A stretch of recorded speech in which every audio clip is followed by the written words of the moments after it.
I'd like to welcome everyone to the November 27th, 2018 Radnor Township School District regular business meeting. The first item on the agenda is the Pledge of Allegiance. I pledge allegiance to the flag of the United States of America and to the republic for which it stands, one nation, under God, indivisible, with liberty and justice for all.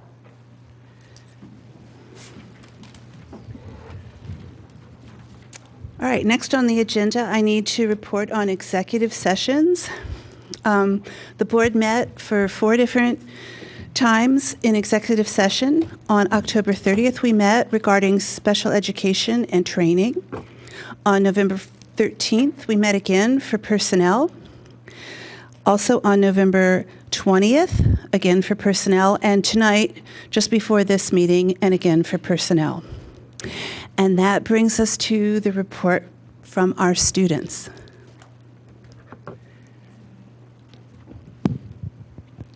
Hi, everyone. This month, a lot of events have been occurring at the high school. One of the most special was the Hall of Fame induction. 10 Radnor High School alumni were inducted this year after achieving a variety of accomplishments. These accomplishments ranged from everything including becoming a successful film producer, surviving Pearl Harbor, and to the inspiring life of Katie Sampson. All students attended the assembly where we honored these 10 inductees. Additionally, numerous clubs at the high school have run fundraisers this month. The canned food drive has run for a couple of weeks, and having been partially in charge of it, I can tell you the turnout was incredible. Students have also been raising money for our veterans, and the annual Gifts for the Heart drive is beginning this week. It's incredible to see what our community can accomplish through fundraising, and I look forward to seeing what we can accomplish as we get even further into the holiday season. In the last couple of weeks, we have transitioned from fall to winter sports.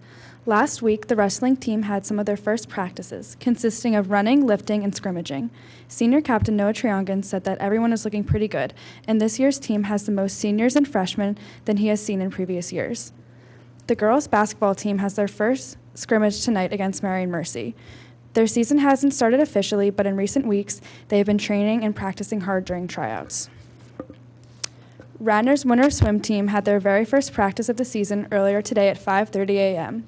We give them lots of credit for getting up and working out 2 hours before school starts. Radnor hockey has already had a few games this month.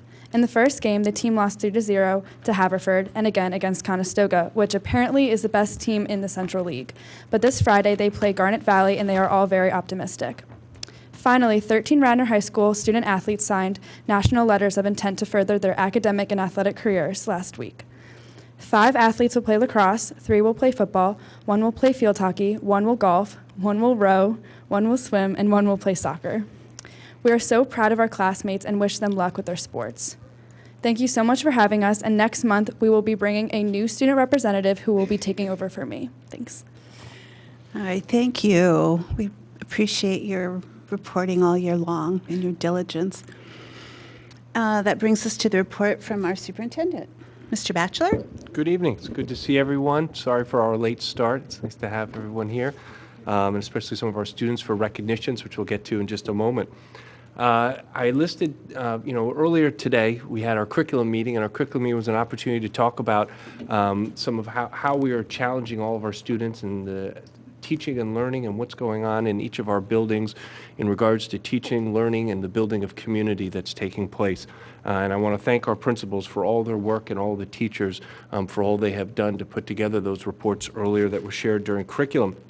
So I thought I would dovetail a little bit and just share some things that are happening around the classrooms very quickly here at Radner. So in the top left, you'll see there we have Ithan Elementary School kindergartners work on their math skills each day during morning meeting time. They work together as a group, counting by ones and tens to determine how many days that we've been in school.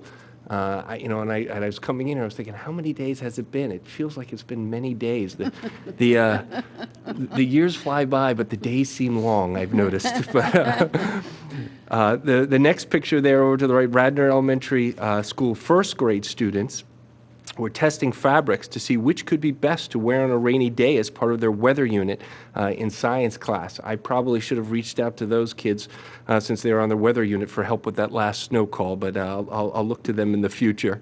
We have another picture there. Kindergarten students at Wayne Elementary, if you look down below on the left, Wayne Elementary are continuing their work on their handwriting skills, practicing their letters and accompanying sounds. Radnor Middle School students there in the middle on the bottom, 8th grade students are working in groups to investigate and verify the law of conservation of mass during science class. They measured the total mass of water and antacid tablets before and after the tablets are added to the water.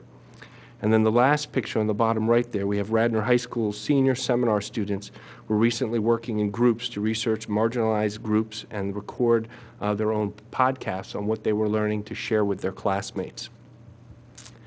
And then besides the season of learning, because the learning never ends here in Radnor, it is also the season of giving. And the season of giving has officially begun here at Radnor, and these are just some shots from different activities that are going on around the district. So a few highlights for some recent community outreach activities. Under the supervision of our guidance counselor, Claire Jones, and the Community Outreach Committee and the PTO at Ithan Elementary School Student Council, they sorted donations from Ithan families and built 65 Thanksgiving baskets for donations to ElderNet. Wayne Elementary School community came together to collect over $1,000 in loose change for bringing hope home. Our 8th graders completed an array of activities that shed light on the issues surrounding hunger in the region during the school's annual 8th grade versus Hunger Day on November 19th. The event included a variety of service projects, such as preparing home-cooked meals for aid for friends, which is what you see pictured on the screen there.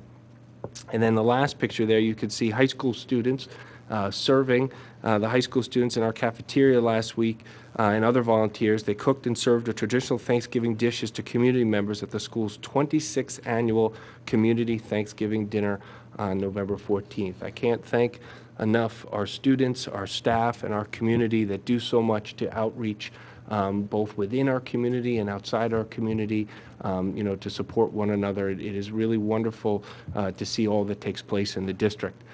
And the last slide I have here is upcoming events. This is I was going to say a crazy time of year, but every time of year seems busy. But obviously this mad dash till winter break, there's a lot that goes on. There's a lot that's happening in each one of our buildings. And that's all for my report this evening. Thank you very much. All right, thank you very much. And that brings us to recognitions. And our first one is for an 8th grade winner of an essay contest. Is it going to be Ms. Dunn? Okay.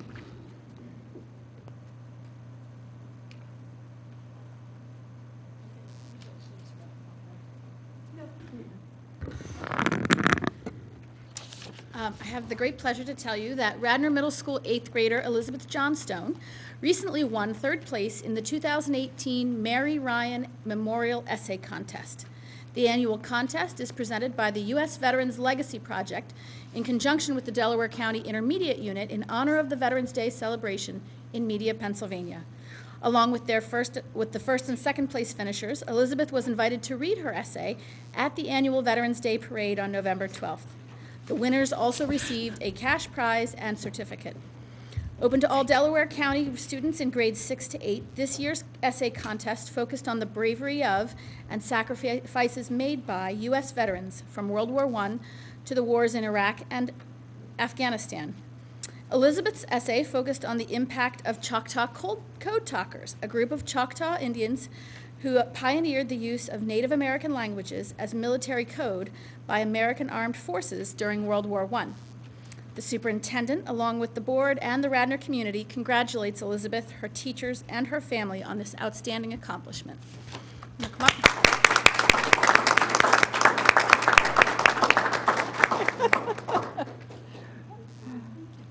We doing a picture? Come on. Come around. Wait, she's got to come around. We want to shake your hand.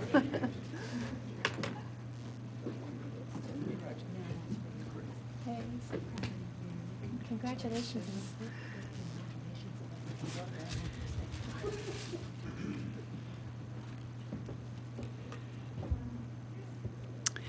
Okay, and Ms. Bonneberger, our second recognition.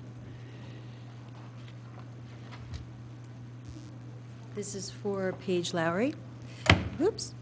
Let's see, Radnor High School senior Paige Lowry ended her high school field hockey career as the school's new record holder for a single season goals with 32. Paige is also believed to be the program's all-time leading scorer. The previous single season scoring record was held by 2004 graduate Ashley Brennan, who scored 17 goals the 2003 season. Paige passed this goal mark during the team's regular season win over Marple Newtown on October 4. At one point in the season, Paige and her teammates won 15 straight games, outscoring their opponents 81-9. How is that possible? That's amazing. Unfortunately, the team lost in the second round of the district playoffs, then fell to Gwynedd Mercy Academy High School in a subsequent game that determined a berth in the state tournament. Paige will continue both her academic and field hockey career at Fairfield University in Connecticut next fall. The superintendent, along with the board and the Radnor community, congratulates Paige and her parents, coaches, and teammates on her outstanding accomplishment. Well done.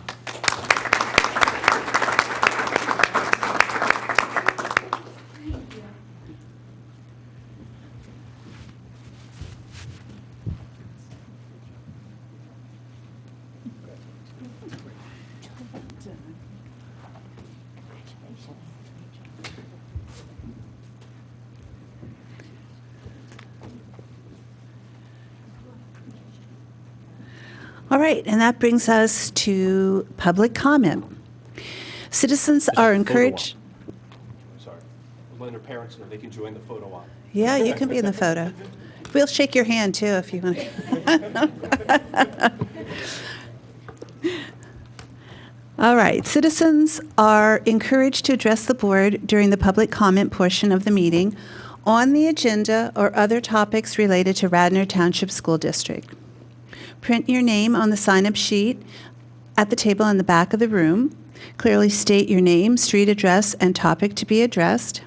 Individual comments should be limited to no more than 4 minutes as per Board Policy 006. Should you be unable to attend this board meeting, submit your comment by email to boardquestions@rtsd.org or in writing to Mr. Michael Petiti, Radnor Township School District, 135 South Wayne Avenue, Wayne, Pennsylvania, 19087. The administration will review questions, and the corresponding answers will be posted on the district board docs website at the start of the first committee meeting of the following month. Ms. Sherry.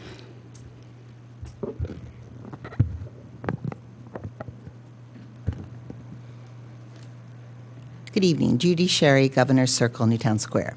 The following comments and questions are related to recent township issues. Since the incredible August 13th storm and the huge volume of stormwater that barreled down South Wayne Avenue, members of the public have been scratching their heads wondering why Mr. Miller, as chair of the Facilities Committee, has not put stormwater damage on the agenda. In September, the Facilities Committee discussed replacing an auditorium projector at a cost of $17,000. In October, Mr. Miller brought up dead plantings between South Wayne Avenue and the parking lot and the decorative stamped stucco crosswalks. And despite requests that since flooding is a significant township issue, could the district give an update on district properties, either celebrating that there were no flooding issues or stating that the issues were or stating what the issues were, stormwater damage has not appeared on the agenda. The written responses to the public's stormwater questions are as follows. In August, it was stated that the stormwater system located between the administration building and the RMS is working properly for the water needs of the RMS bus loop, the RMS West Side, and the administration building, and that the district did not attend the Radnor Township Stormwater meeting because the district's Director of Human Resources was not aware of the meeting. In September, a question was asked if the district was satisfied with the stormwater management in front of the administration building and the RMS field. The written response was, at this time, the district is satisfied with the stormwater management for the administration building and the RMS. Another September question from the public was, how can the district improve communication with the township to be informed about township meetings on stormwater, trails, etc.? The written answer was, the district attended a meeting with township personnel and a process is being created to address this concern. In October, the public stormwater questions were, was there water infiltration from the flooding in any district building? If so, which buildings? What is the estimated damage structurally and financially for each building and total estimated costs for the district? Will the district provide this information to the township to be used as part of the township's emergency declaration? The written response was, flooding from August 13th occurred in the Sulpizio Gym, the administration building, and the middle school. A vehicle was totaled as a result of the flooding. Repairs are still ongoing. Current estimate for the total cost of the damage is $275,000 to $300,000.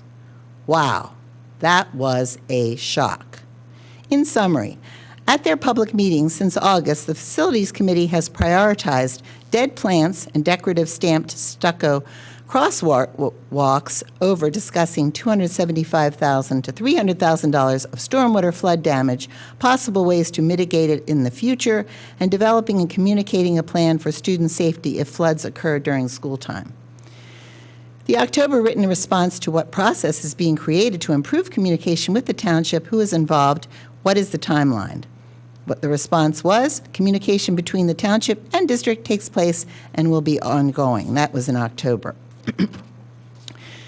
This communication desperately needs structure. Case in point, once again last night, the school district's interests were topics discussed at the township meeting, with no apparent school district representation, including the potential of over $300,000 cost to the school district for fixing the Matson Ford Bridge to Radnor Elementary School, and a lengthy and heated discussion about the proposed location of the trail around the high school that will result in a loss of 83 trees and increased traffic in the area that will have increased congestion from the Penn development.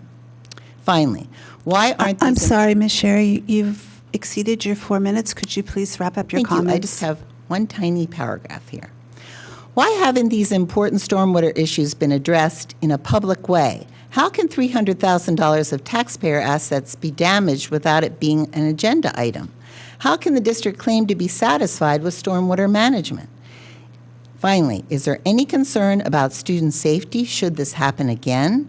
Why isn't there a better process in place to represent the school district at township meetings that include topics having an impact on schools, students, and parents? Thank you. Thank you, Ms. Sherry. Is there any other public comment?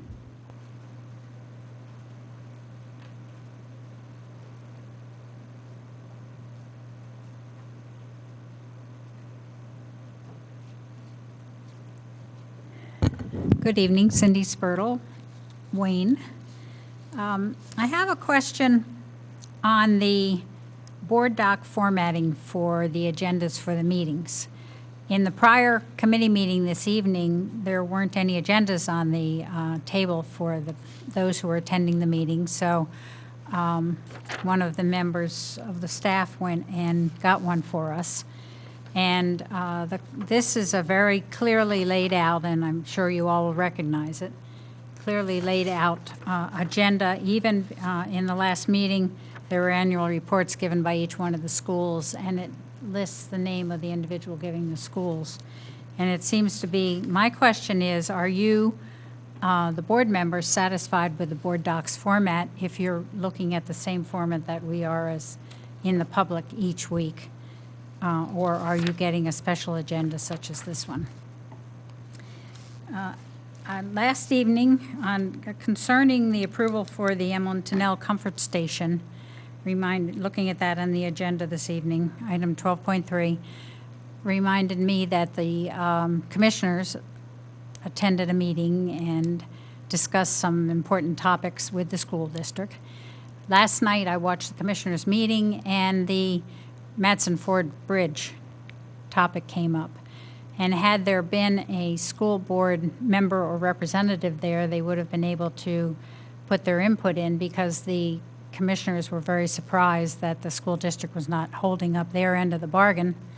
And it would have been nice to hear the other half of the discussion that we had in the meeting the prior week, that the commissioners had failed to maintain the bridge, and that may be a good reason. Also, I learned that the $300,000 we were talking about per the half to be expended by the commission, by the school district, and by the township has now gone up to $359,000, according to the numbers presented last evening. And I have another question on the synopsis of expenditure financial summary that we are provided with each time. And employees in the third paragraph, it mentions employee benefits showed an increase of $428,000. Little less than 50% of that, $201,000, came from medical benefits. And my question was, this increase expected? Is it a timing issue?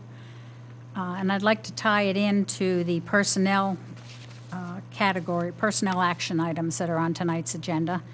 There is a individual that has been hired, and her salary is listed, but once again, there's nothing mentioned about benefits.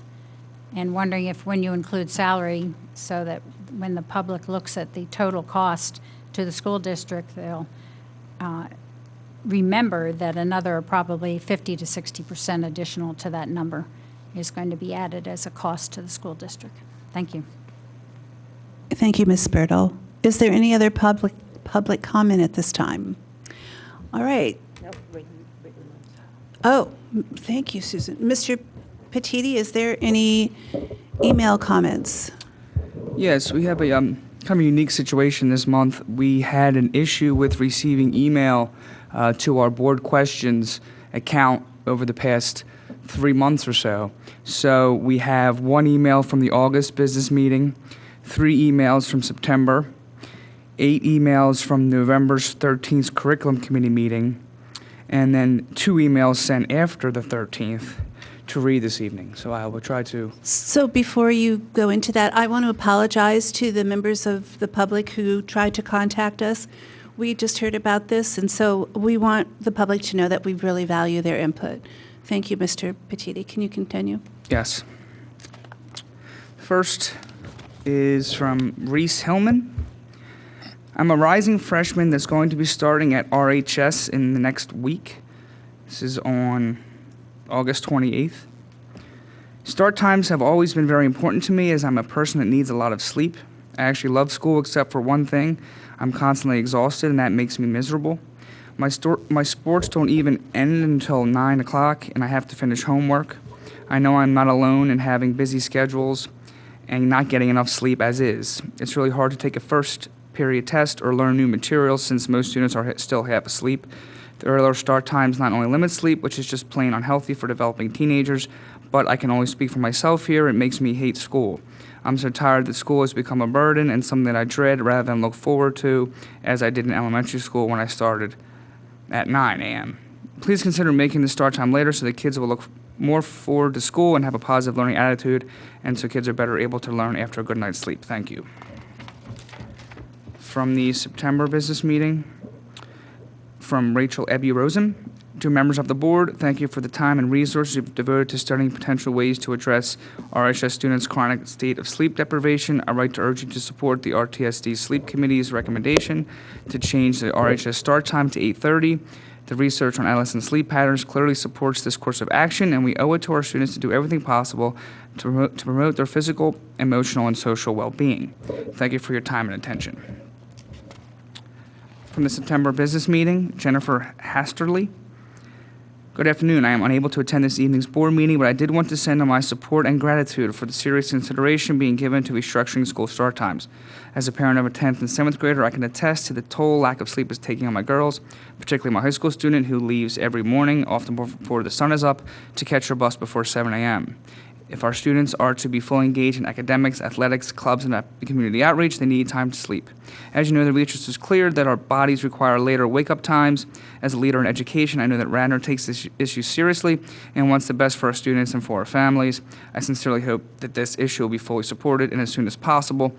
The below New York Times article notes that 86% of high schools started before 8:30 a.m. and 1 in 10 high schools has a start time before 7:30 a.m. Prying a teenager out of bed at 6 a.m. to get to school is the equivalent of waking an adult at 4 a.m. I hope that Radnor will continue to lead by example and no longer be the 1 in 10 school who starts before 7:30 a.m. From the September board meeting, Cheryl Parenti, Radnor School Board, I want to thank you for continuing to explore ways that this Radnor Township School District can implement a later start time for our high school students. I understand the complexity and know that it involves putting our district rhythm out of its comfort zone, but Radnor is a leader and should continue to evolve in ways that best support our students' health. I look forward to being present on November 13th and commend the Sleep Study team for a big job. Very well done. For the November 13th Curriculum Committee meeting, from Lisa Green. To the school board, hi, my name is Lisa Green, and I have 3 children who attend the Radnor schools, 2 at Radnor High School and 1 at Radnor Middle. Although I cannot be at the meeting tonight, I would like to write a letter to show my support for the agenda that is being proposed tonight regarding a later start time for the high school students in Radnor Township. After reading through the proposal myself, I wanted to say that you all have an incredible opportunity before you tonight to make a substantial positive impact on our community and the lives of thousands of young adults, their mental health, and ultimately their futures. It is a great responsibility and opportunity. You are able to give our children an incredible gift to help them succeed in a world that continues to require them to work harder, stretch themselves further, be faster, more competitive, more well-balanced, and incredibly specialized all at the same time. Given the studies that you have all read, and frankly, given your own real-life experience of how sleep has such a tremendous impact on your own ability to handle your life successfully, it is undeniable how much an extended start time would help our children handle their own continually changing, fast-paced environment that they live in today. I truly hope you all will work hard to work through the logistical challenges that you may face to make this proposal a reality and show our children how important they are and how much the adults in their community care about them. We need to be advocates for our children today because they cannot do it without us. Please show your commitment for our community and our children through your support for this proposal. Thank you, Lisa Green.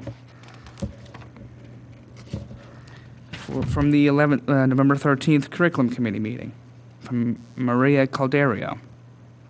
Hi there, I am the parent of Mariella and Marissa McClegg. They are in 7th and 8th grade. I am fully in support of a later start to the school day.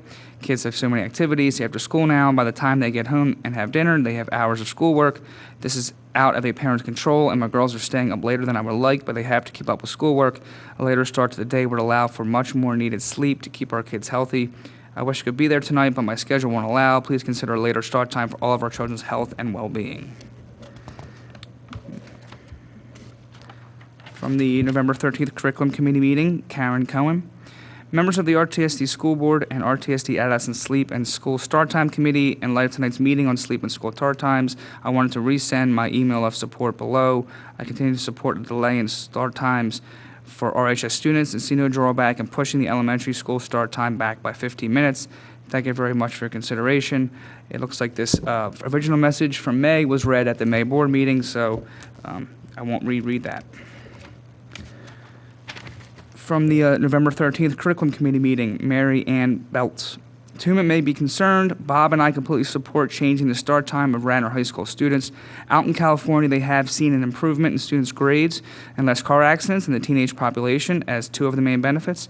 Especially while kids are going through puberty, it's critical for them to get 8 to 10 hours of sleep. I cannot attend the meeting, but wanting our request to be heard. For the November 13th Curriculum Committee meeting, from David Gordon. To whom it may concern, I have a 7th grader at RMS. I am highly supportive of changing the school hours to better address the sleep needs of our students. I think it is better for the mental and physical health as well as their performance. The November 30th Curriculum Committee meeting, Annie Burton. Hi, my name is Annie Burton, and I am a junior at Radnor High School. I just wanted to say that I strongly support the new proposal to push back school start times until 8:30. Thanks. For the November 13th Curriculum Committee meeting, Patricia Holtz. Hello, I am contacting you to let you know of my enthusiastic support of the Adolescent Sleep and School Start Time Committee's recommendation for an 8:30 start time for Radnor High School. I am a pediatrician, member/fellow of the American Academy of Pediatrics, and the parent of 2 teenagers. My daughter is an 8th grader at Radnor Middle School, and my son is a junior at Radnor High School. The research firmly supports a later start time. My professional experience with teenage patients who are chronically sleep deprived, and my personal experience with my own children leads me to implore the school board to implement this recommendation. I'm unable to attend the meeting on Tuesday due to a hospital meeting at the same time, but I wanted to express my concern. Thank you. Again, for the November 13th Curriculum Committee meeting, Julie Schultz. Hello, I'm running in support of later school start times for Radnor High School. While my daughter is a natural early riser, even she has a hard time with the 7:30 a.m. start time. She leaves the house at 6:45 a.m. in order to catch the bus. That is entirely too early for a kid who cannot possibly fall asleep before 10 or 10:30 p.m. After reviewing the committee recommendation, I am completely in favor of the recommended 8:30 a.m. start time. I do not think that the students are losing anything by eliminating homeroom and decreasing passing time by 1 minute. As a parent with children in 3 Radnor schools, Radnor High School, Radnor Middle School, and Ithan Elementary School, I am in the unique position of having this proposal impact multiple children. I feel that the upside of this proposal far outweighs any negatives. Unfortunately, I will not be able to attend Tuesday's meeting. However, I want to make sure that my opinion is heard, as this is a very important conversation. Thank you. And this came after the meeting by Stacy Mandel. Greetings. I was unable to attend last night's meeting, but did want to send my note of support for pushing back upper school start times. I'm a big believer in helping young people understand toxic stress and how to mitigate it. If they learn how to do this at a young age, they will likely do this for the rest of their lives. Regarding sleep, if RTSD truly prioritizes health for our children, we will begin to go beyond the terrain of managing a plethora of symptoms in and out of the classroom. I feel this will be a great step towards a place where we are leading the community in developing its deepest potential. I am aware that this might be a messy, complicated process complete with setbacks. I do not think that it is a good enough reason to not take another logical step forward on a path which is so clearly beneficial for all. Nothing gets accomplished perfectly, right? Thank you for your consideration. From Kristen Serlenga. To whom it may concern, my name is Kristen Serlenga, and I'm sending you this email to let you know that I am in support of the proposal. Thank you. That's all. I think that's it. All right, thank you very much, Mr. Petiti. And again, my apologies to the members of the public. We really do want to hear your voices. I'm sorry for the delay. All right, and that brings us to report from board committees. And the first one is curriculum. The curriculum committee met on 2 different occasions in November. The first meeting was on November 12th, and it was a committee meeting of the whole board. The board received a comprehensive presentation on the district sleep study. I want to take this opportunity to again express my appreciation to all the parties involved in that thorough presentation. And I want to alert the community that the recommendation from the committee is that the board consider moving the start time of Radnor High School from 7:30 to 8:30, and the ending time of the high school day would move from 2:30 to 3 o'clock. The administration is continuing to investigate the changes that this will have on our busing routes, and that is actually quite a comprehensive piece that needs a lot of further discernment. The board will again pick up the topic of the sleep study later in the spring in either March or April. The second curriculum committee meeting was held today before this meeting. Items on that agenda that appear on tonight's business meeting agenda include the K-12 school counseling plan, which we also refer to cryptically as the 339 plan, the overnight trips that include the band, jazz, and color guard to Orlando, Florida, the color guard trip to Wildwood, and the rescheduling of the 8th grade Sandy Hill trip. And then the first item on our agenda for the curriculum committee meeting earlier today was a brief presentation on the K-12 school counseling plan.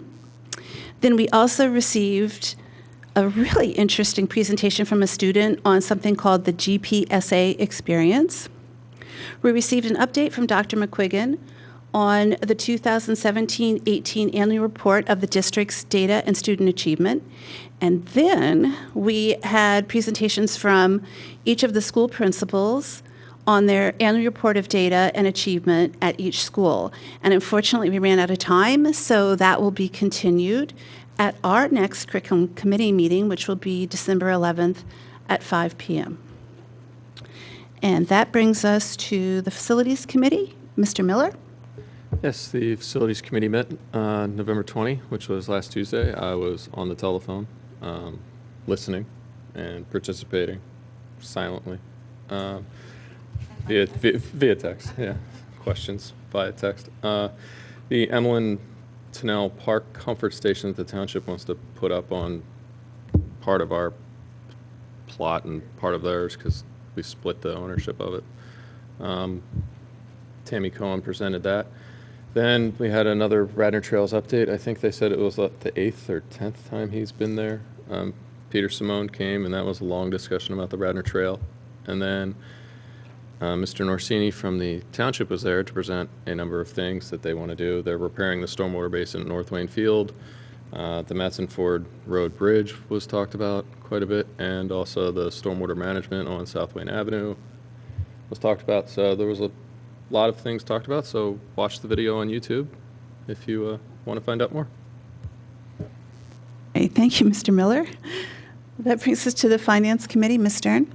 The Finance Committee meeting was canceled this month, and several items that are on the agenda were actually handled by the Facilities Committee meeting, and the next Finance Committee meeting will be December 4th at 5 p.m. Thank you, Ms. Stern. Policy Committee, Ms. Goldman? The Policy Committee met on, Dr. Rabarchek, I'm spacing when we met. Thank you. The Policy Committee met on November 13th, and on your agenda tonight, you will see two policies before you. One for first read is Policy 003 Functions. This policy was reviewed in order to memorialize policy practices now that the team is into a rhythm and groove with doing policy. This will allow for more efficient operating because they can, once this policy is approved, they will be able to make non-substantive changes without having to go through the typical policy process. So that's up for its first read tonight, and you'll see it again next month for a second read and adoption. What's on the agenda tonight for a second read is Policy 718, Service Animals in Schools. This policy has come before you previously, but it was revisited because there was a nuance to the law having to do with service animals that needed to be further illuminated in the policy, and it also called for an administrative regulation that had not been developed when this policy was last revised, and it was realized at the time that the content for the administrative regulation was actually contained within the policy, so it's been broken into a shorter policy and an administrative regulation. So this policy, if approved tonight, will be adopted and posted shortly after this meeting. The next Policy Committee meeting is December 11th at 6:30. Thank you, Ms. Goldman. And the Government Relations and Communication Committee, Ms. Goldman.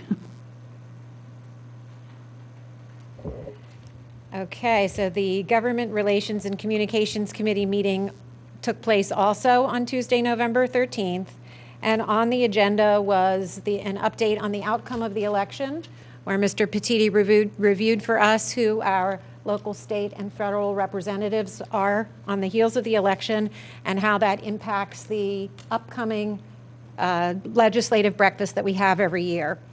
Mr. Petiti also provided for us a wrap-up of last-minute education legislation that passed at the conclusion of the 2017-18 legislative session, which took place just after our meeting. And we also began a discussion of what the Government Relations and Communications Committee's goals would be for this upcoming year. That was not concluded, that conversation. It'll continue again next month. And next month's meeting is scheduled for December 11th, right, at December 11th at 4 or 4:30 to be determined. Thanks. Thank you, Ms. Goldman. That brings us to the consent agenda. Although board action is required, it is generally unnecessary to hold discussion on these items. With the consent of all board members, they are therefore grouped and approval is given in one motion. In the event a board member wants to discuss any item, the board president will move it to an appropriate place on the agenda. Is anyone going to pull any items on the consent agenda? I'm going to pull 13.1. Okay, hold on. 13.1. I'd like to pull 12.3, please. 12.3. Okay. Anybody else? I was going to pull 12.3, but Okay. So everybody I wants would to like pull to pull- 12.3. And I would like to pull 11.3, please. 11.3. Okay. So I'd like to move that we approve consent agenda items 8 through 12.2, with the exception of item number 11.3. So moved. No, second. Second. Okay, I have a motion and a second. All those in favor of the consent agenda? Are you in? Okay. So that would be 8-0. The consent agenda passes. And then that brings us to, let's go in order. So 11.3. Yes, I pulled this counseling plan because I think it warranted just a little further discussion and edification, if for my benefit and perhaps for others. I think it's a really important document. I was wondering perhaps if Dr. McGuigan, there was some reference, more detailed reference to it made apparently at curriculum, and I see new documents at our desk here. Before I ask a question or two, do you want to maybe they'll be answered if you share with what's on these documents? Yes, so we had some time at the curriculum committee meeting today to talk a little bit more and refresh everyone's memory about the school counseling plan. So the K-12 school counseling plan is mandated by the Every Student Succeeds Act. Each district has to have one. We've been working with folks from the state and also from the Chester County Intermediate Unit over the last 2 years to put this plan together with our school counselors. And what this plan does is it takes our counseling plans from K to 12 and meets our requirement to guide students through career exploration during the time that they're here. Career exploration has always been a part of the guidance standards that our guidance counselors are trained with, that are available nationally. But really what has happened with 339 is we have to systematize those things, and then we're also accountable to report to the state with various artifacts. So across a couple different checkpoints, we collect approximately 20 artifacts over the time that the students are with us. So Kelly Murray spent some time at the curriculum committee meeting talking about what's in the plan. This is our first plan that we've written. As you know, we're also working right now on our wellness study. The 339 plan and the contents of the school counseling plan will be a big part of that, looking at that and how that school counseling plan supports wellness for our students. The plan needs to be approved by the board every 5 years, but we are required every year to look at the plan and to revise the plan so we are sure that it meets the needs of our students. So this is the first plan. It will evolve, it will grow, it will change as we work through our wellness study. You'll see it now, you'll hear about some of the different activities over the next few years, and then of course 5 years from now you won't even recognize it because it will have grown along with some of those efforts that we have in place this year with our goals. But I'm happy to answer any other questions you might have.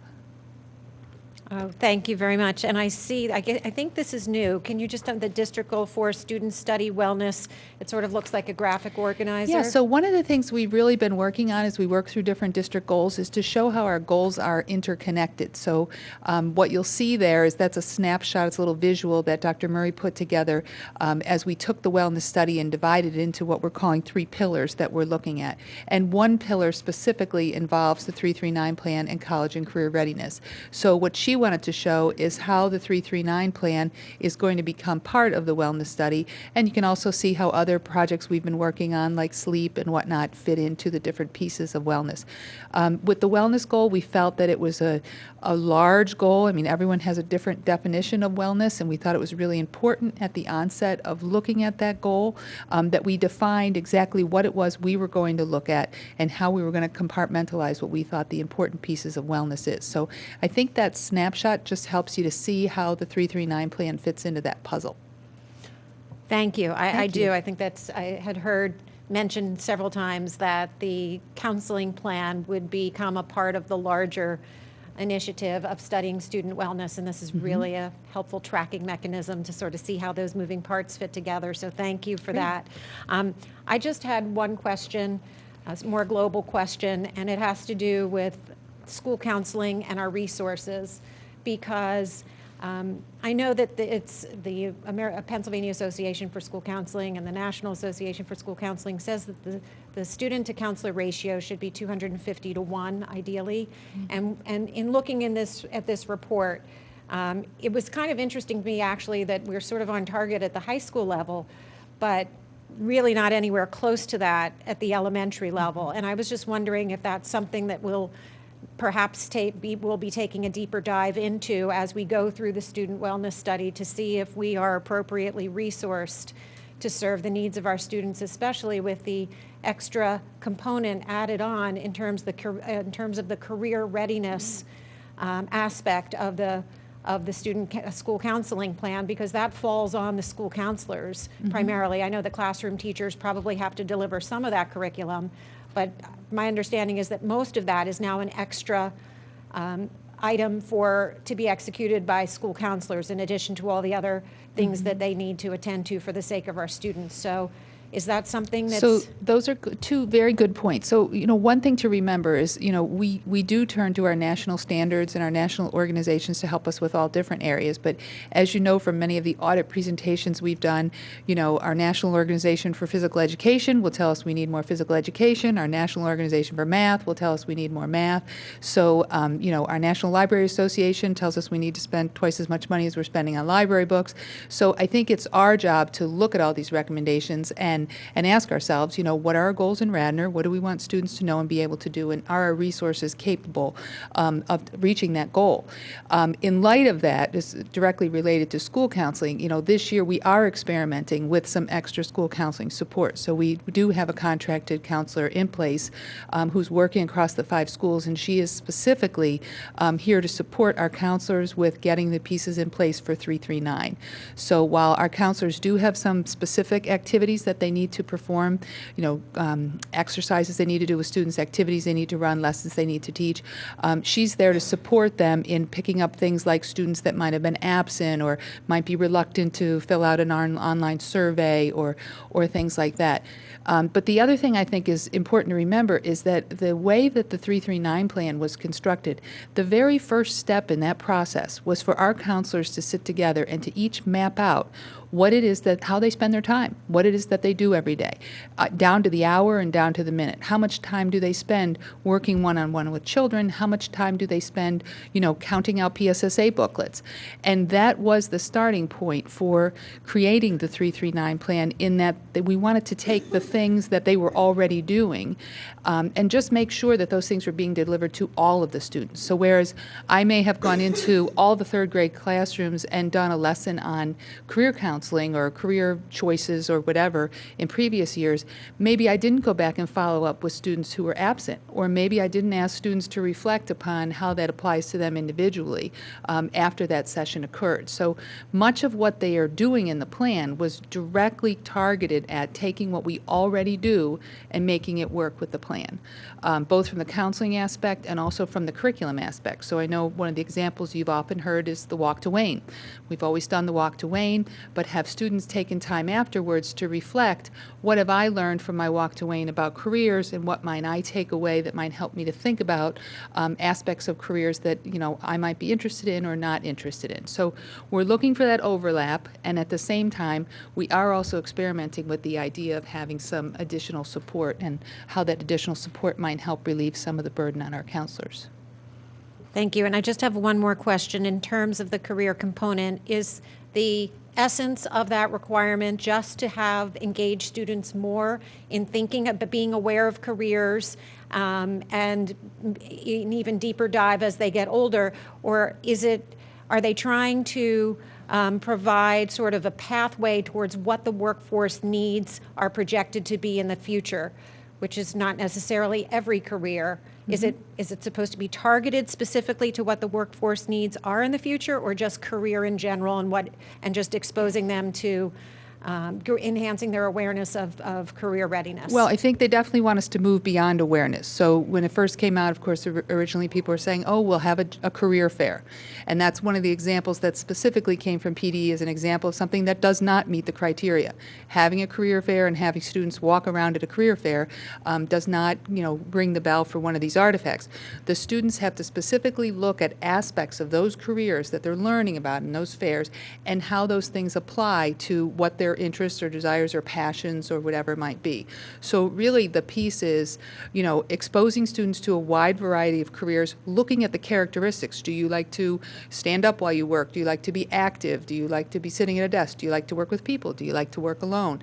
So those work characteristics that make us successful in our career, as well as, are you interested in being a nurse or a teacher or an auto mechanic or whatever it might be. So, we're really trying to find that balance where we're not closing students into these little, traditional niches that we would see when we took a children's book out about careers where they said you could be a nurse or a teacher, kind of thing. So broadening those pieces. The what? Those are Well, good being books, nurses too. and teachers are great. Yes. Says the nurse. Yes. But, what we do find out when we talk to our students, even in high school, if you say to a student, they can explain to you what a nurse is, they can explain to you what a teacher does, but when you start to talk to them about things like a stockbroker or, something that they might not have as much exposure to, these are the kinds of things that, we're going to make them more aware of through this process. Okay, thank you very much. Thank you. I would like to make a motion to approve. Oh, I'm sorry. I would not like to make any motion at the moment. The motion I'd like to make is to turn it over to Mr. Madden. Further discussion? Yes, thank We can discuss whether Mr. Madden has the mic now? yes. Now I have the mic, and I'll try to speak into it All so everybody opposed? can hear me. Yeah. Okay. This has to do with collection and storage of artifacts. Okay? So, child goes, say, to the career day. He has an interview with a guy that's going to become a lawyer, we'll say. They write that up. He then puts it in as an artifact because he interviewed a lawyer about wanting to go into law. We'll just say that that's an artifact. I don't know whether it can be or not. Now, my question is, where is that housed? Okay, or because he wrote up the interview, turns it in. Okay, now is that the artifact? And is that housed within our school district so that when that child goes, we'll just say, and he moves, and now he's in 11th grade, and he did that when he was in 5th grade, what goes with him? Are we expected to house all of the artifacts? If so, how's that going to happen? Okay, because we're talking about extra people.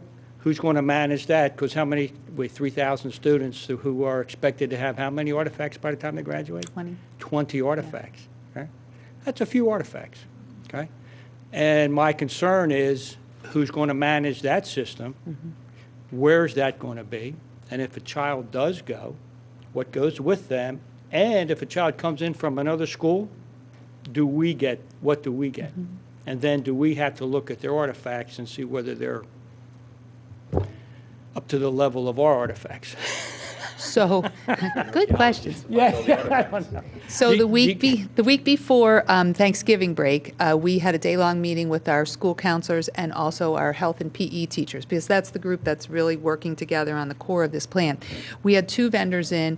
We're specifically looking at either using the Schoology portfolio or what we would call a Schoology course, where even a 3rd grade student could take a picture of that interview they did with someone, they could upload it into their Schoology course, and then it would be there. We are required to maintain the real artifact. So originally what we had talked about is, can we just score them, 1 or 0 and have a row of 1s and 0s that, we would use. And that is not permissible. For the audit process, we have to be prepared to actually produce the artifacts.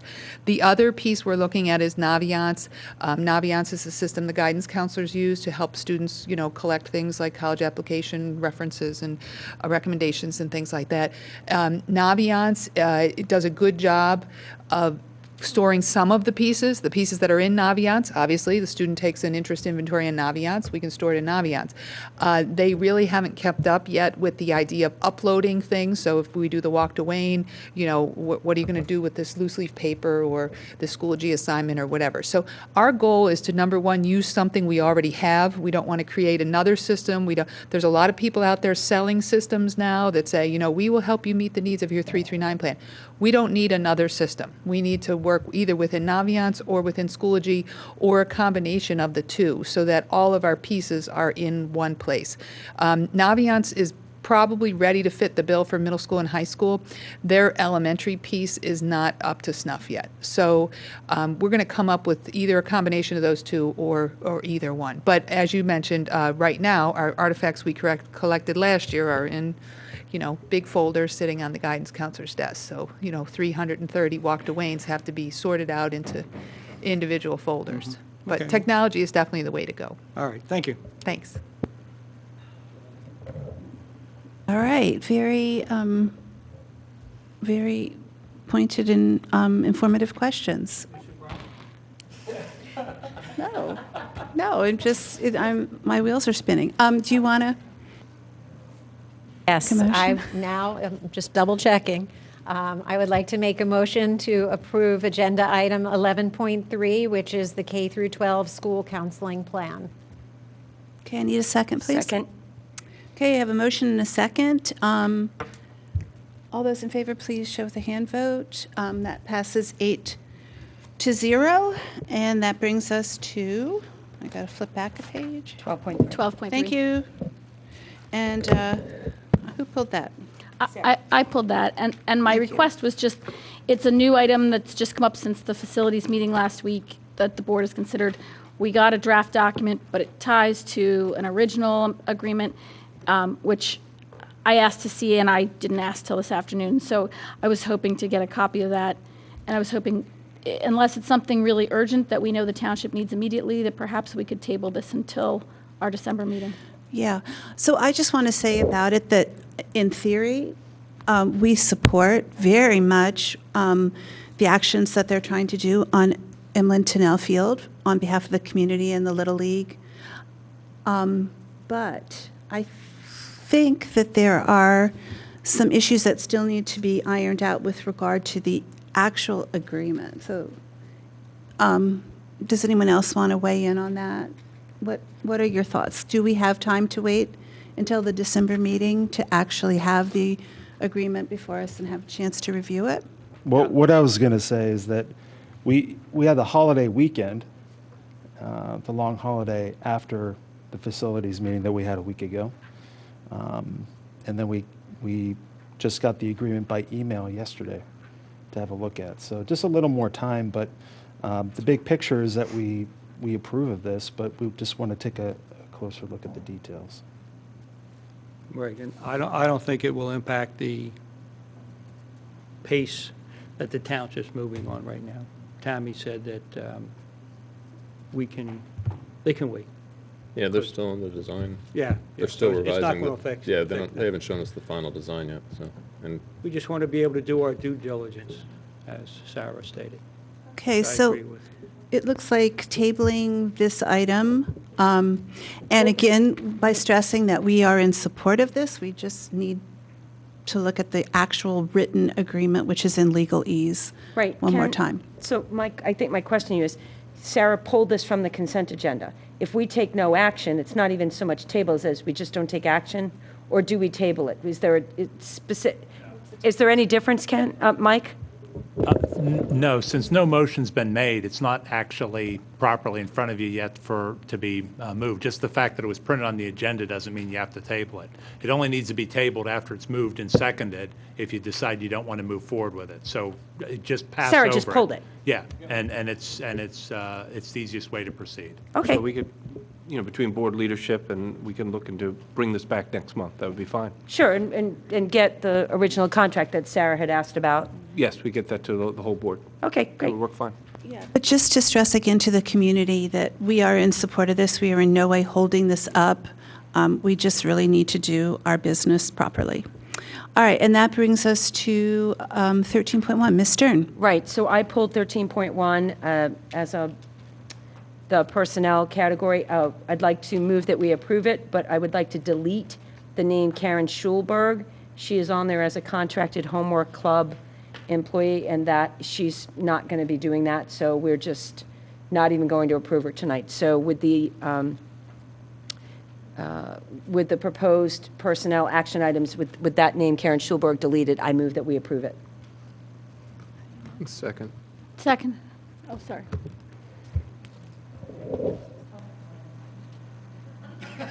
How does she How did I that? know? Did she text you? All right. Got it. It's all official. The truth is it came from over there. So I move we Okay. approve it, All right. absent her. I need a second, please. Thank you, Ms. Dunn, and all those in favor of the personnel items. Amy, I'm assuming you're good. 8-0. All right. And I just want to say to Dr. McQuiggan and to Dr. Murray, I know they picked up with the 339 plan due to a colleague leaving the district. And so I just want to, again, thank you for one more thing on your portfolio. And you guys do such a beautiful job and such thorough work. So thank you for doing that. That's the consent agenda. And All right. I would just before we go to reports, just Yes. wanted to mention too, while we still have her for, a few more weeks, one of the things on the agenda was Dr. Murray has accepted a new position with another district, and we are thrilled for her from a career standpoint for her opportunity. And as I have shared with our community and our staff, we are sorry to see Kelly go. She has done tremendous work for this district, and her input and guidance in so many areas has been truly valued. And while we still have time to wish Kelly well before she leaves us, tonight was the official recognition of that resignation.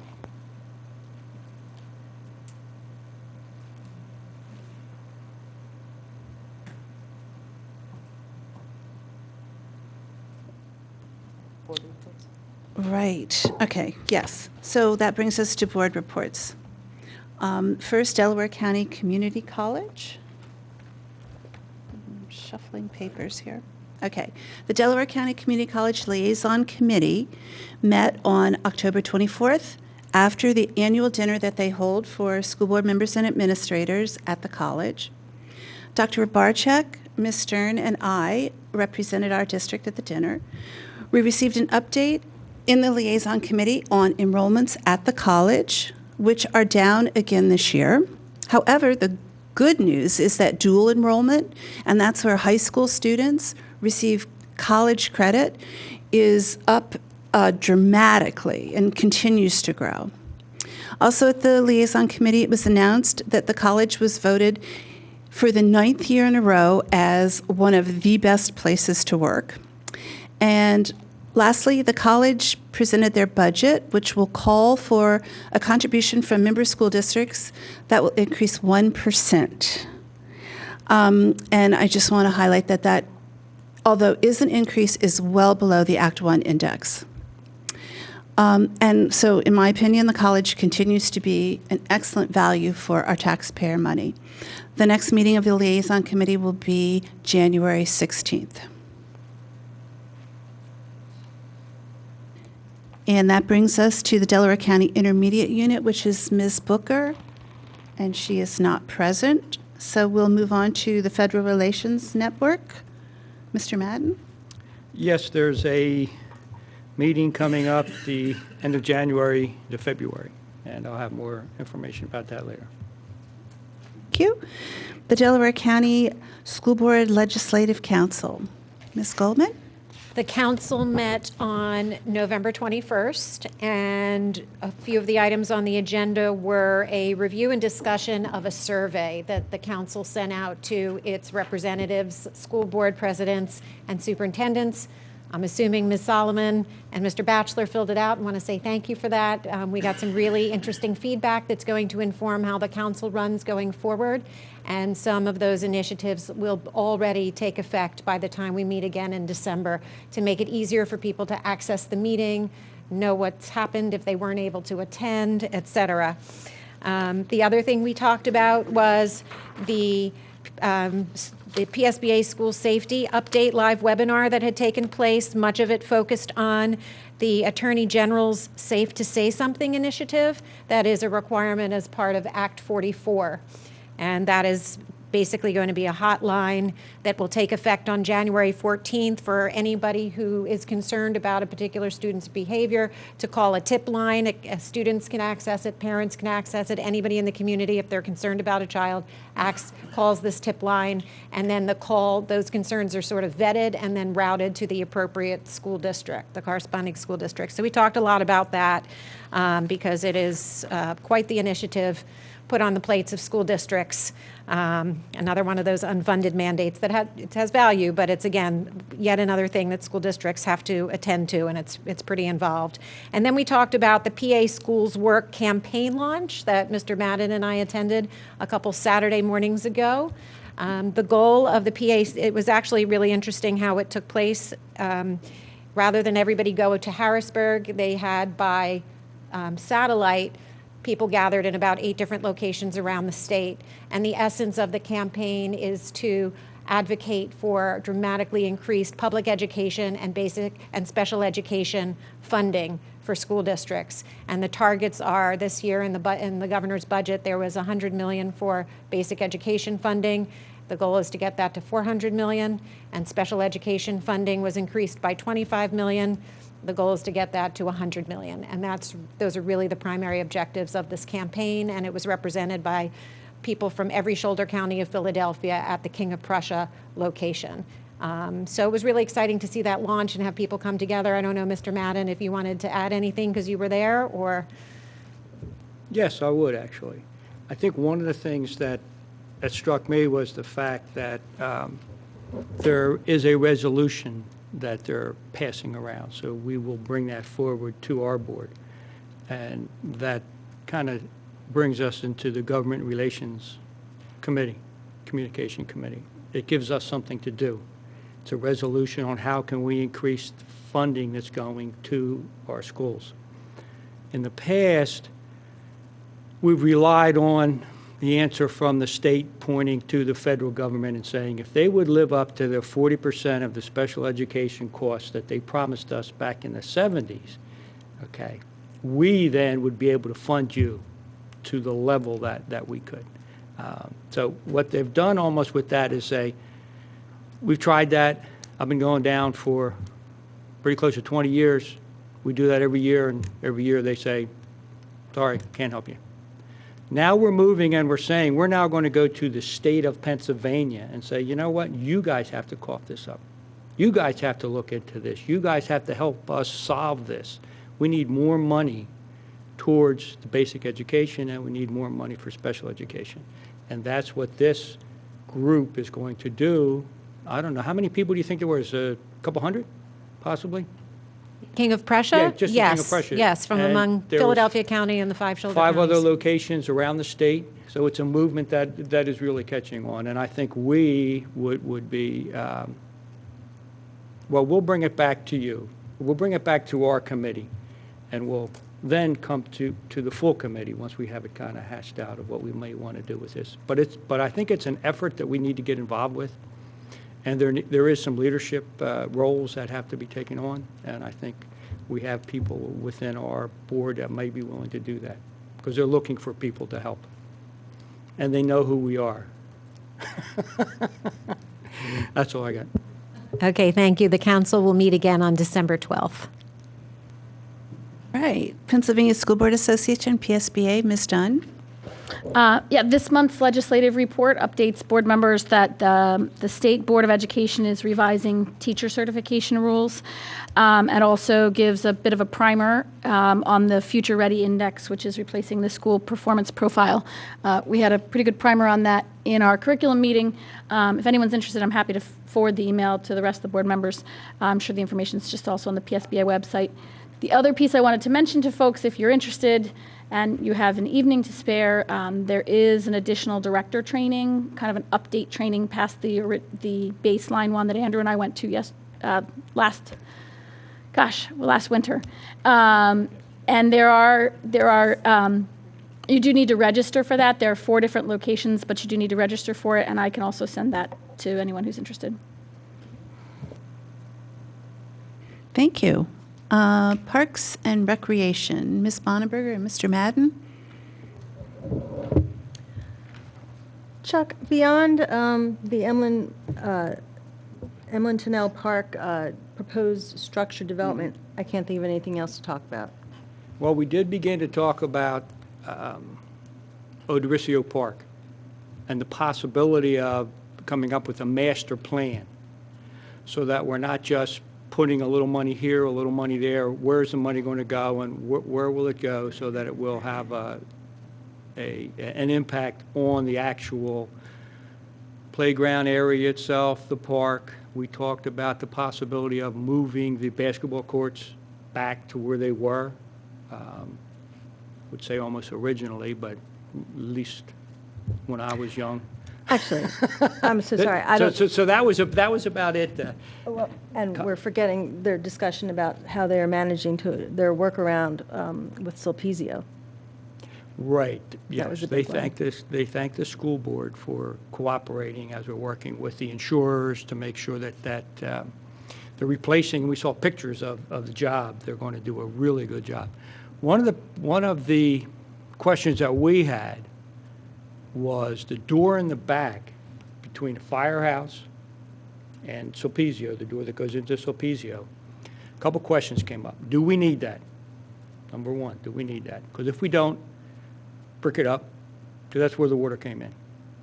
If we do need that, okay, and if we have 2 entrances and exits that are ADA approved, do we need a third that has to be ADA approved, or can we build that up so that you'd have to go up a set of stairs to come into our building, so that if it did flood, it went out onto the street and not into the building, because we're trying to prevent that building from flooding again. Third option might be, sounds a little odd, but to put a door in, a waterproof door. They do make them, they are there, and you can just close that door. It will then be able to open and close, but it wouldn't be a door that's used on a regular basis. So you could shut it down, almost like a submarine door, in a sense, okay? So, but we won't put a screen door on again, okay? But anyway, so that way, if we do, because we're concerned about putting all that money into the new floor and then having it flood again. So yeah, we do want to make sure that we can do that. Do we want to just put a suggestion out to think about putting this on a facilities committee agenda? Sure, we could come back to the facilities committee, but even in the meantime, I'll have operations, reach out to both the township, and they can look into those pieces as well. Bigger I know they've been question. working closely with them. And I'm sure you've gone over this before, and this might be to Todd. Why is all of this reconstruction at Sulpizio a township project and not a school district project? Michelle? I can answer that question. The school district owns the building and the township leases it. So we have worked together on this project. We have asked the township to take the lead in terms of coordinating, because they're the ones that have access to that building more so than us. If the district wouldn't have been the coordinating person on the project, we would have had to contact the township to make arrangements to allow the contractor to get in. So we have worked together. Mr. Batchelor and I came over and talked to the township, Bob and Tammy, and talked about how the project would flow and what each of our responsibilities would be. It's going through our insurance because we do own the building, and it's part of the flood damage claim that we had. But in terms of the emblem that's going to be on the floor and things like that, that has been pretty much replicated from the work that they had done a couple years ago when we had that floor resurfaced. Okay, thank you. All right, moving on. I'm sorry? We're pretty close. What else do you have, Mr. Madden? That kind of brings me to a discussion that we had, although we do hear that we have insurance for that. One of the questions that I have would be, okay, how much of the cost would be covered? And what happens to our insurance if we continue to use this? What happens to our insurance? We have insurance, we use our insurance, they fix things. What happens with our insurance rates? And how much has that increased due to some of these things like the flooding that has taken place? Well, I don't need answers, but it's just conceptual. I can would be answer good. that in general terms. Yes, yes. Anytime you have an insurance claim, it's going to impact you in the future. It becomes part of your experience, part of your exposure. Typically, they look at a 3-year history to see what kinds of things you have done. We have worked very closely with Pat Larkin, who is from A.J. Gallagher, when we had the damage previous at Selpizio Gym, to make sure that that did not impact the school district's costs in terms of insurance. The flooding will impact the cost of our insurance in the future. How much, I do not know. But what we have to cover, we do have flood insurance because we are considered in a floodplain on Wayne Avenue, the middle school, Selpizio Gym, and the administration building. We do have a deductible of $25,000, and then anything over and above that, the insurance would cover. Of course, that doesn't cover depreciation. For example, the van. We had to purchase a new van because that van was damaged. We did not get the replacement cost. We got the depreciated value of the van that was damaged. So the total cost, we would wrap up or wrap in together Selpizio's costs and the other cost of the flood damage that we also had? Yes, because it was one claim for the flood, Right. flood damage on 8/13. Okay, all right, thank you. Oh, and that the what do you call that, that you have to, the deductible is just one deductible then, one incident? It's one claim, one deductible. Okay, thank you. All right. Radnor High School Scholarship Fund, Ms. Stern. Nope, ref and rack. Mike, do you have reports? I do. So the news from the Radner Educational Foundation for November, it is fall grant season, and the REF board will meet this Thursday to approve the next round of grants, so look for news about those grants soon. REF hosted an afternoon at the movies with Paddington on Election Day at the Anthony Wayne Movie Theater. It was a big success, and I'm told fun was had by all. REF will host the annual benefit on Saturday, February 9th at Mainline Jaguar Land Rover dealership. Ticket information will be forthcoming. I have no report from the alumni. Thank you. Now, Radnor High School Scholarship Fund. So I have two pieces of information. Today is Giving Tuesday. So Mr.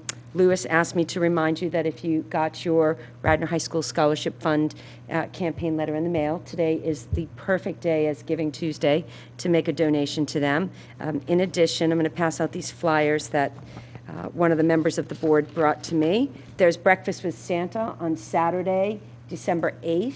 It's here at the middle school, and it's a really fun morning gingerbread contest, and pancakes. Bring adults, bring fun, bring kids, what have you. But I'm going to pass down some flyers. I believe this was Mr. Batchelor's very first Radnor event, and we met. I think we met almost the whole crew that day. But in any event, other than Haven't been invited back. oh, you're always welcome. Always welcome. But in any event, as I say every month, the Scholarship Fund does really good work for our Radnor students, so please give and give generously and come to Breakfast with Santa. That's my report. And I have no report for Radnor Page, which is the next one. We're meeting in December, so I'll have a report at the December meeting. Thank you, Ms. Stern. The Radnor Council for Special Education, Mr. Madden. Yes, I'd like to hand this over to the superintendent. Sure. Just one thing we wanted to just mention is that also in our personnel items tonight, that we have our Director of Special Education, and Mr. Madden and I wanted to recognize that Mrs. Jenny Lesage, who's been our acting Director of Student Services, tonight we approved her to become our Director of Special Education. We are absolutely thrilled to have Jenny on board as our Director, and that we feel that our Special Education Department not only has been in the very capable hands as she's been our assistant for many years, but now as our Director, we're thrilled with her leadership and where the direction of the department. So we just wanted to welcome Jenny and congratulate her as our new Director of Special Education. We will be posting the Ed Assistant Director position as well. Hopefully, by the end of this week, if not early next week, we'll be posting that position. These items snuck up on me, but I also want to congratulate Ms. Lesage on her promotion, and we're delighted that you've accepted that position. And I also need to say how sad I am that Dr.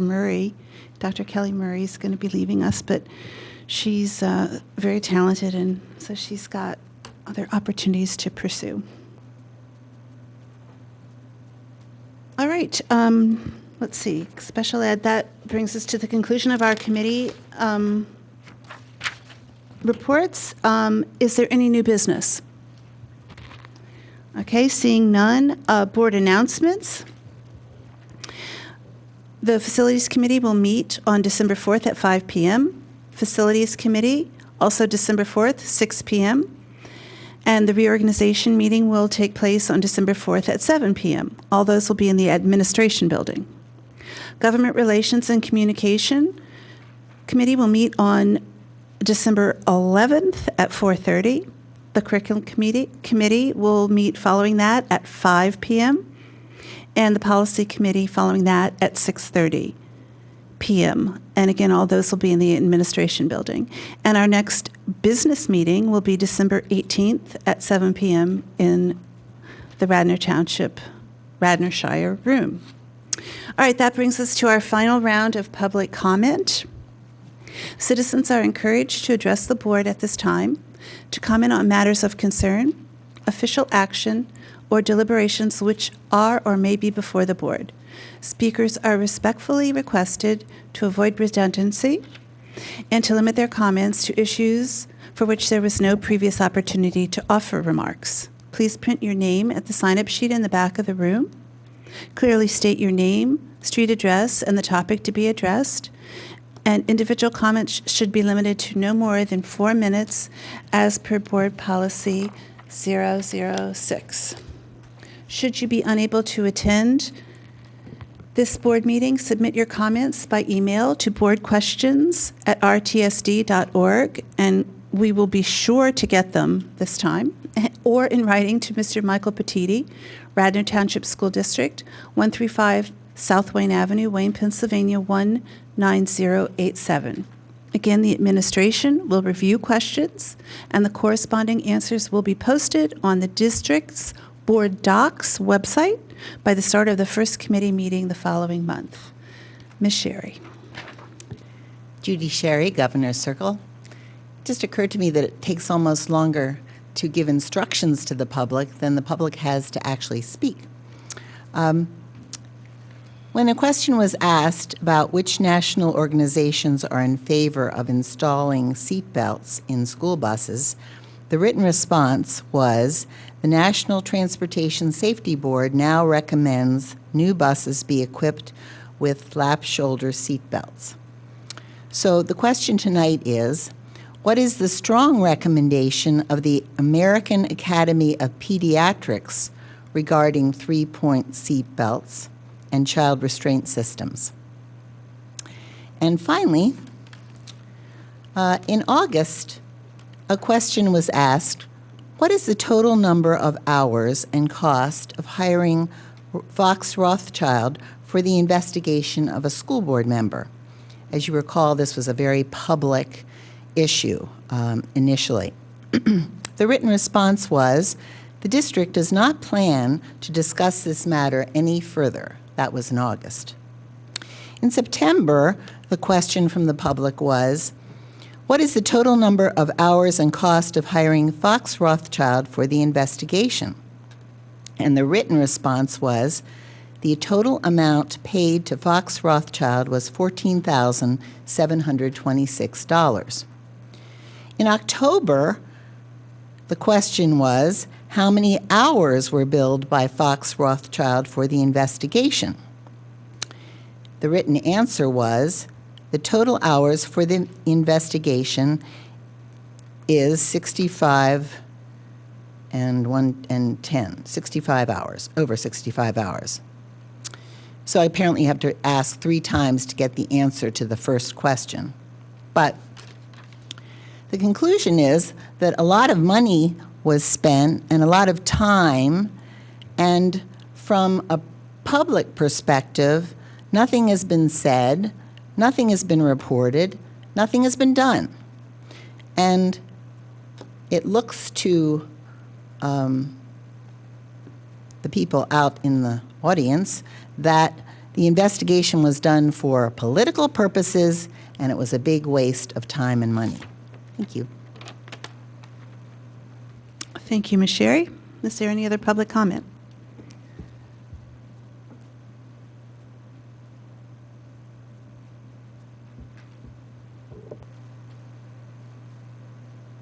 Good evening, Cindy Spurtle.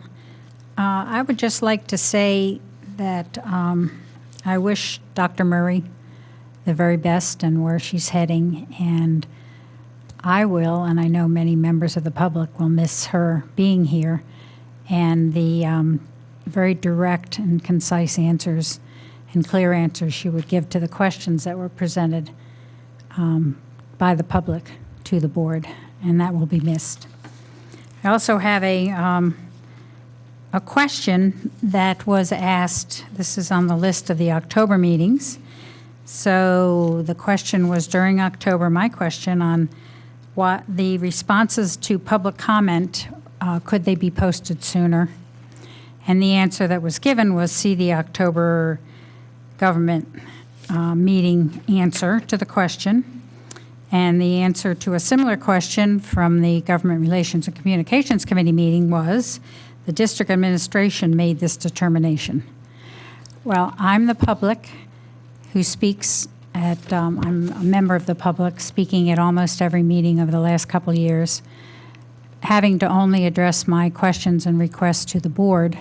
And so I have another request of the board that they go to the administration and ask if maybe this might be changed and released earlier so there's time to review in preparation for all of these meetings. And also, if the board is reviewing the answers to these questions, they have a little more time than just the exact day of the first committee meeting. Thank you. Thank you, Ms. Spurtle. Is there any other public comment? Is that a yes?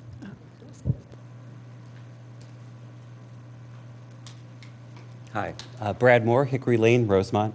I'm curious how the new Section 339 plan involving career planning interacts with obligations that the district has to students with special needs who are entering careers as they turn 18. I know that those students under their IEPs are entitled to certain kinds of transition services. So I'd be grateful if the board or the administration could report back on how the new Section 339 plan interacts with those obligations.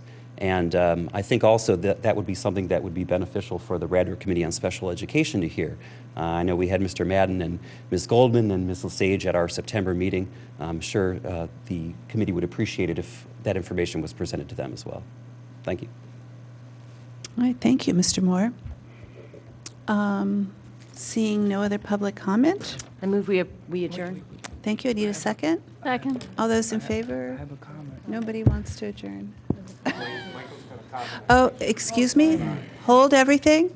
Mr. Petiti? Got to communicate with. Trying. Got to communicate better, Mike. Sorry. Tease it. I'll work on that. So this email is from Gail Morrison. She writes, I want to express how grateful and appreciative we are that the district teaching and learning department is supporting our new spelling bee clubs and participation in the county script spelling bee in February. Jim Kearney and Nancy Ferguson have been wonderfully supportive, and our teacher at West, Debbie Kern, I cannot say enough good things about. I think the teacher at West is Miss Casey. The West parent and PTO response has been very enthusiastic, and the club is oversubscribed. We meet every Monday after school. The kids are learning so much about vocabulary, proper spelling, of course, and also word origins and the geographies that brought certain words and usages into the English language. We discuss word meanings and how they are properly used in a sentence as we practice the spelling. I really feel the students will benefit for life from this experience. I hope the program grows and expands for more students up to grade 8. On another note, I sent some feedback after reading in today's RHS data report that the English department may use an app called Feedback Studio from a California company called Turnitin. I would like to see a more skeptical approach to this software, given that it has very negative reviews, and experts in the field like John Warner caution against using it. As a strategy to meet the district and board's goal of supporting writing, I do not have much confidence in it. Is that it? Thank you. Yeah, thank you, I move we Mr. adjourn. Petiti. A motion to adjourn? Do I have a second? Let's vote again. All right, nobody wants to. Okay. Thank you, everyone.